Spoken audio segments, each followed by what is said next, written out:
নমস্কার বন্ধুরা, অঙ্কিতার কিচেনে আপনাদের অনেক অনেক স্বাগত। আজকের রেসিপি হলো মুম্বাইয়ের ফেমাস স্ট্রিট ফুড বড়া পাও। মহারাষ্ট্রে থাকি আর মহারাষ্ট্রের স্ট্রিট ফুড না দেখালে চলবে? খুবই ইজি এবং মজাদার একটা রেসিপি, চলুন দেখে নেওয়া যাক। প্রথমে কড়াইতে নিয়ে নেব কিছুটা পরিমাণে সর্ষের তেল। তেল গরম হলে গোটা সর্ষে ও গোটা কারি পাতা আমি তেলের মধ্যে ফোড়ন দিয়ে একটু ভালোভাবে ভেজে নেব। এরপর গ্যাসটাকে অফ করে দিয়ে তার মধ্যে দিয়ে দেব 3টে বড় মাপের সেদ্ধ করা আলু। এবার একটা ম্যাশার দিয়ে এইভাবে আলুগুলোকে আস্তে আস্তে ম্যাশ করে নেব। দেখুন আলুগুলোর মধ্যে যেন কোনো লাম্প না থাকে, সেটা আমরা লক্ষ্য রাখবো। এবার দিয়ে দেব স্বাদমতো লবণ, কিছুটা পরিমাণে হলুদের গুঁড়ো আর কিছুটা রোস্টেড ধনে জিরে গুঁড়ো। এবার দিয়ে দেব কাশ্মীরি লাল লঙ্কার গুঁড়ো, আদা আর কাঁচা লঙ্কার একটা পেস্ট আমি করে নিয়েছিলাম, সেটা 2 চা চামচ পরিমাণে আমি দিয়ে দিলাম।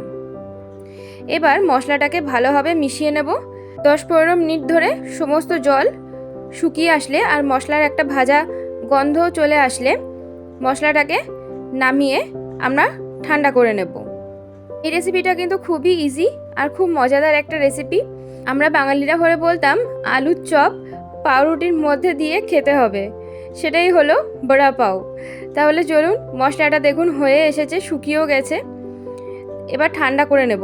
এখানে 4 টেবিল স্পুন মতো নিয়ে নিয়েছি আমি বেসন। এবার দিয়ে দেব স্বাদ মতো লবণ এবং কিছুটা হলুদের গুঁড়ো দিয়ে অল্প অল্প করে জল দিয়ে পুরো ব্যাটারটা কিন্তু আমাদের ভালোভাবে মিশিয়ে নিতে হবে। প্রথমে বেশি জল দেব না, প্রথমে অল্প জল দিয়ে আস্তে আস্তে ব্যাটারটাকে মিশিয়ে নেব। ব্যাটারটা কিন্তু একটু থিক হবে, বেশি পাতলা হবে না। আর এইভাবে ফেটাতে হবে, ফেটালে বেশ একটা মুচমুচে ভাব আসবে। আমি বেসনটার মধ্যে কিন্তু কোনো খাবার সোডা এক্সট্রা করে ইউজ করিনি।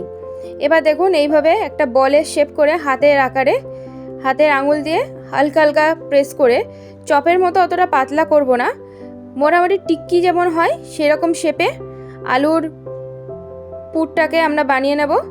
এরপর বেসনের ব্যাটারে আলুর পুরটাকে ডুবিয়ে এইভাবে চপের মতো গরম তেলে ছেড়ে দিতে হবে। তেলটা কিন্তু অবশ্যই গরম থাকতে হবে, ঠান্ডা তেলে একদমই ছাড়বেন না, তাহলে ভালোভাবে ভাজা হবে না এবং ভিতর থেকে আলুর পুরটাও কিন্তু বেরিয়ে আসতে পারে। এবার একইভাবে দ্বিতীয় বড়াটাও আমি ভেজে নিলাম।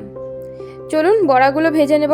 বেশি কিন্তু লাল করে ভাজবো না, হালকা গোল্ডেন ব্রাউন হয়ে আসলেই আমরা বড়াগুলোকে তুলে নেব। বড়া পাওয়ের সঙ্গে ভাজা লঙ্কা সার্ভ করা হয়। এবার লঙ্কাগুলোকে মাঝখান থেকে একটু ফাটিয়ে নিয়ে আমি তেলে ভেজে নেব।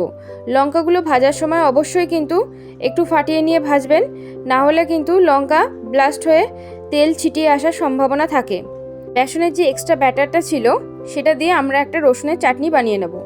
এর মধ্যে কিছুটা পরিমাণে কাশ্মীরি লাল লঙ্কার গুঁড়ো দিয়ে যেভাবে আমি দেখাচ্ছি ঠিক সেইভাবে বেসনের ব্যাটারটাকে ডুবো তেলের মধ্যে এইভাবে ছেড়ে দিতে হবে।